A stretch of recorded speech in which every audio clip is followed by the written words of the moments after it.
আজ এক মর্মান্তিক সড়ক দুর্ঘটনায় শোকস্তব্ধ দেশ। জম্মু কাশ্মীরের উধমপুর জেলায় যাত্রীবাহী একটি বাস গভীর খাদে পড়ে যায়, যার ফলে অন্তত 20 জনের মৃত্যু হয়েছে বলে প্রাথমিকভাবে জানা গেছে।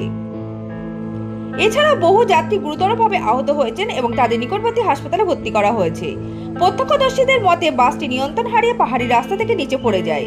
দুর্ঘটনার খবর পাওয়ার সঙ্গে সঙ্গে পুলিশ ও উদ্ধারকারী দল ঘটনাস্থলে পৌঁছে উদ্ধার কাজ শুরু করে। স্থানীয় বাসিন্দারা উদ্ধার কাজে হাত বাড়িয়ে দেন। এই ঘটনাটি নিছক দুর্ঘটনা নাকি এর পেছনে অন্য কোনো কারণ রয়েছে তা খতিয়ে দেখছেন প্রশাসন। ইতিমধ্যেই তদন্ত শুরু হয়েছে বলে সূত্রের খবর। ঘটনার গভীর শোক প্রকাশ করেছেন প্রধানমন্ত্রী নরেন্দ্র মোদী। তিনি মৃতদের পরিবারের প্রতি সমবেদনা জানিয়েছেন এবং আহতদের দ্রুত আরোগ্য কামনা করছেন। পাশাপাশি কেন্দ্র ও স্থানীয় প্রশাসনের পক্ষ থেকে সব রকম সহায়তার আশ্বাস দেওয়া হয়েছে। দেশ জুড়ে এই ঘটনায় শোকের ছায়া নেমে এসেছে। জম্মু কাশ্মীর থেকে সোমা দেবনাথের রিপোর্ট, রাষ্ট্র সংবাদ।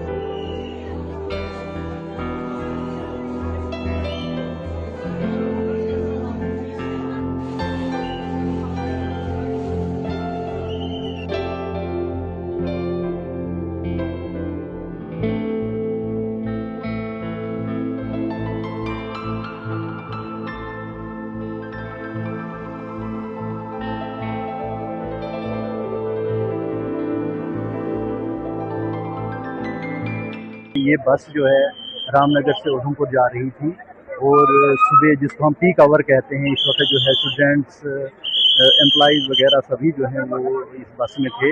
तो ये कगोट मोड़ पहुंचने पे जो है इसका एक एक्सीडेंट हो गया और इस एक्सीडेंट में जो है अभी तक करीब 13 से 14 कैजुअलिटीज़ कन्फर्म्ड हैं और 33 इंजर्ड हैं, जिसमें से 20 लोग जो हैं इंजर्ड रामनगर हॉस्पिटल में हैं। और अभी मेरी सीएमओ साहब से बात हो गई, उन्होंने कहा कि 2 को शिफ्ट कर रहे हैं जिनको स्पेशलाइज ट्रीटमेंट की ज़रूरत है। इसी तरह से 13 लोग जो हैं वो जीएमसी उधमपुर में हैं और उनको भी डायरेक्शंस दी गई हैं कि अगर किसी को स्पेशलाइज ट्रीटमेंट की ज़रूरत है तो उनको जो है शिफ्ट किया जाएगा और तुरंत किया जाएगा। ऊपर से डिवीजनल कमिश्नर साहब का और डीसी साहब का भी जो है आदेश है कि अगर चापर की ज़रूरत है तो इनको चापर भी जो है अभी फराहम किया जाएगा, ताकि जो इंजर्ड हैं उनको हम अच्छा से अच्छा ट्रीटमेंट दे पाएँ और उनकी जानें जो है बचा पाएँ। हम जो पीड़ित परिवार हैं उनके साथ खड़े हैं, हर संभव उनकी मदद की जाएगी और मेडिकल ट्रीटमेंट सबसे पहले इस वक्त है कि हम उनको अच्छा ट्रीटमेंट